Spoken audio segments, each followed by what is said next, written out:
Matthew, the 17th chapter. Glory to you, Lord. 6 days later, Jesus took with him Peter and James and his brother John and led them up a high mountain by themselves. And he was transfigured before them, and his face shone like the sun, and his clothes became dazzling white. Suddenly there appeared to them Moses and Elijah talking with him.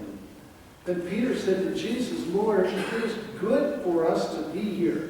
If you wish, I will make 3 dwellings here, one for you, one for Moses, and one for Elijah." While he was still speaking, suddenly a bright cloud overshadowed them, and from the cloud a voice said, "This is my Son, the Beloved. With him I am well pleased. Listen to him." When the disciples heard this, they fell to the ground and were overcome by fear. But Jesus came and touched them, saying, "Get up and do not be afraid." And when they looked up, they saw no one except Jesus himself alone. As they were coming down the mountain, Jesus ordered them, "Tell no one about this vision until after the Son of Man has been raised from the dead." The Gospel of the Lord. Praise to you, Lord. Be seated.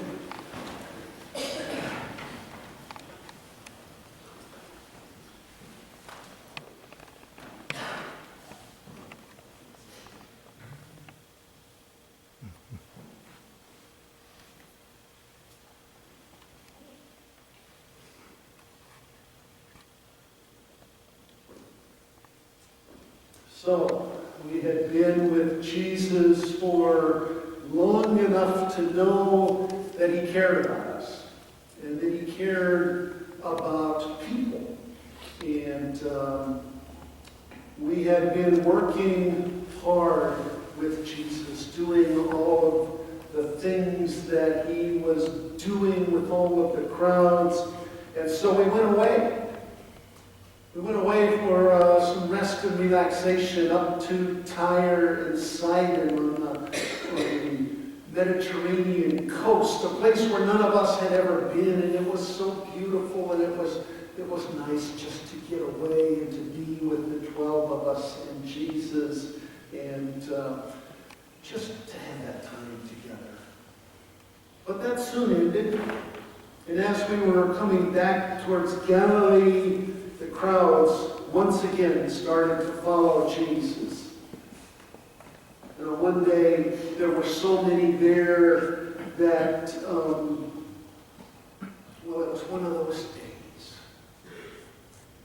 that Jesus did something incredible.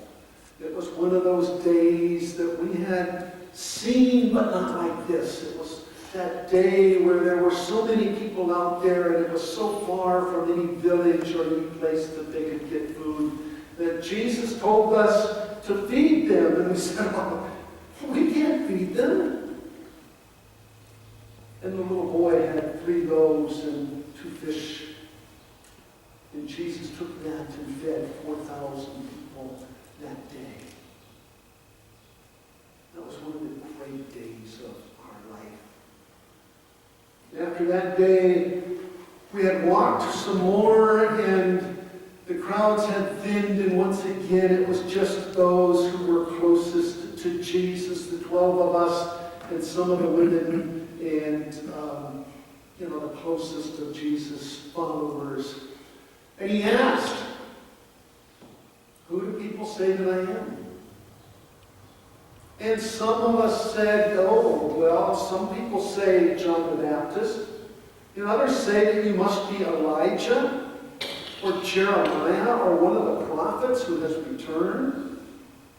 And Jesus kind of said, "Well, that's nice, but who do you say that I am?"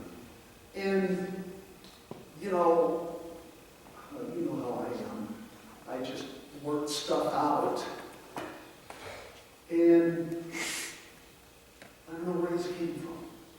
But I just said, "You are the Messiah, the Son of the living God. You are the Savior. You are the one that we have been waiting for."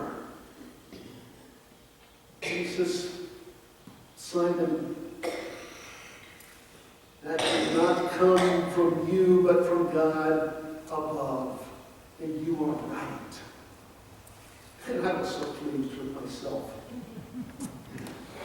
But later that day, as we kept walking towards the village of Caesarea Philippi, Jesus changed and he started to talk about his death.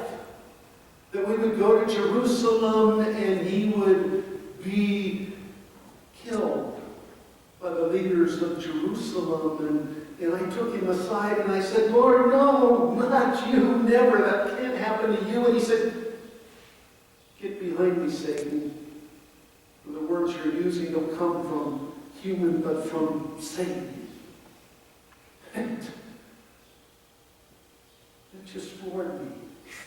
There I was just hours ago. I was on the top of the heap. I had finally gotten it right that he was the Savior of the world. And now he's calling me Satan. But it didn't last. I knew he loved me. And about 6 days after this, we were at the base of a mountain. And Jesus took James and John and myself, and he said, let's go to the top of the mountain. Now, we had been up mountains with Jesus, but never one this high, and never with just the three of us. And so we went. We went with him, and like usual, Jesus led the way. He was quite a ways ahead of us, because he always had more energy than any of us had. And he was leading the way up this mountain. And as we were climbing after him, we began to tell stories, mountain stories. Some of the stories that of the mountains we had been on with Jesus, and then of course we told the story of Moses up on a mountain. You heard Kathy read part of one of those stories of Moses up on a mountain where the glory of the Lord shone around him. And there's one story of Moses where the glory of the Lord was so intense that Moses' face changed. It shone. It was so bright that when he got down to where the people were and told them what God had told him, that they asked him to put a veil over his face because it was just too much.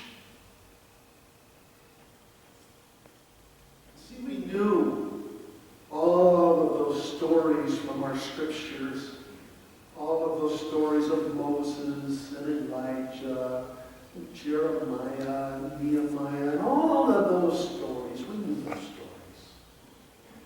stories. As we climbed higher on the mountain, as we got close to the top, we lost sight of Jesus. And we hurried, and as we got over a ridge, we saw him standing alone. And he began to change. And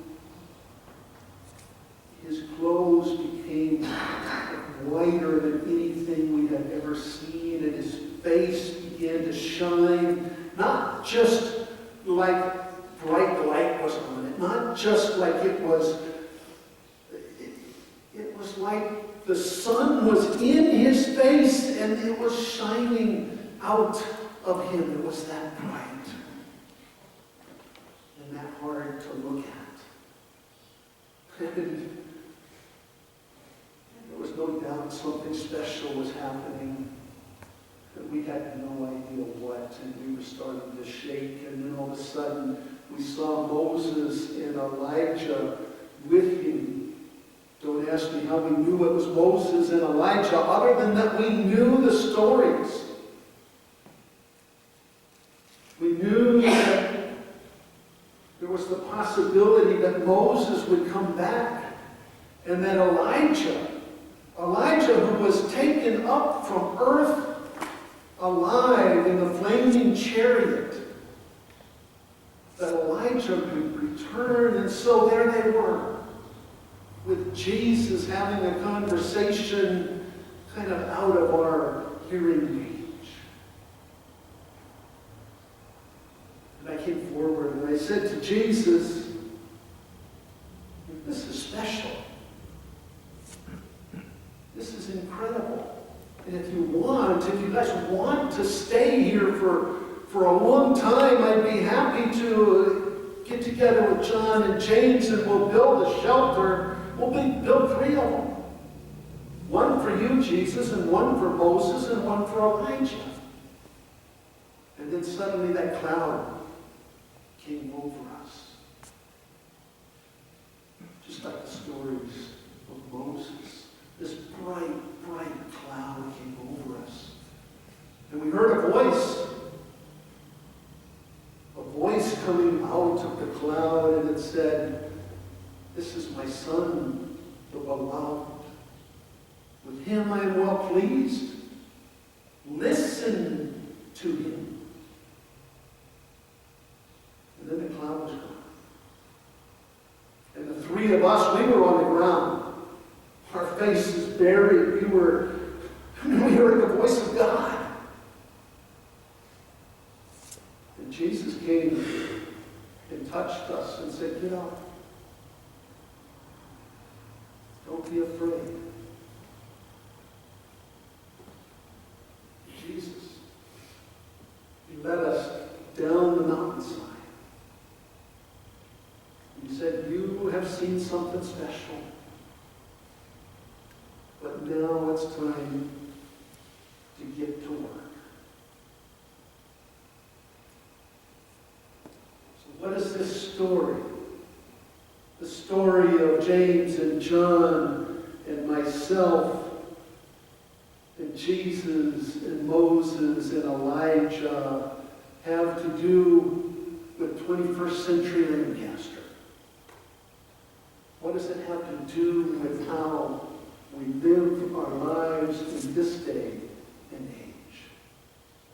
Well, I can tell you that Jesus is the real deal. Yeah, sure, I got the chance to see him walk on water. I got the chance to see him feed 4,000 or 5,000 people with just a few loaves of bread. I got to see him still the storm. I got to see him after he was raised from the dead. Yeah, I have that advantage over you, but you know what you have that I didn't have? You have 2,000 years of witnesses to the truth of Jesus Christ. You have 2,000 years of witnesses that Jesus is the real deal. And if Jesus wasn't the real deal, the church would have faded away 2,000 years ago. And you'd be worshiping some other gods. But no, here you are, to worship the one true God. To worship Jesus, the real deal. I can tell you that while Jesus was with us, he talked an awful lot about love. And love he did. He loved unconditionally everybody that he met. And he continues to love unconditionally, and he always will love unconditionally. And so I say to you, take this unconditional love for what it is, a gift. Men like us